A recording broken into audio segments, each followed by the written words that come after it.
স্বরাষ্ট্রমন্ত্রী আসাদুজ্জামান খান জানিয়েছেন, কোটা আন্দোলনের সমন্বয়কারী ৩ জনকে নিরাপত্তা হেফাজতে রাখা হয়েছে।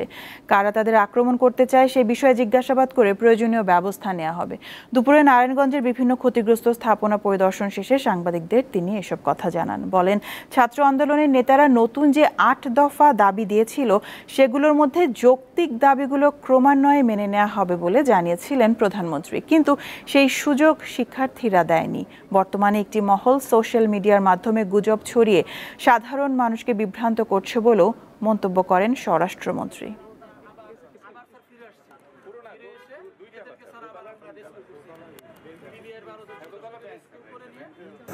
তারা জামাত, বিএনপি এবং জঙ্গি, যারা নাকি স্বাধীনতা চায় নাই, যারা জঙ্গির উত্থান ঘটাতে চেয়েছিল, যারা সন্ত্রাস উঠিয়ে আমাদের দেশকে অকার্যকর করার প্রচেষ্টা নিয়েছিল, তাদের হাতে তারা এখন ক্রীড়ানায়ক হয়ে গিয়েছে।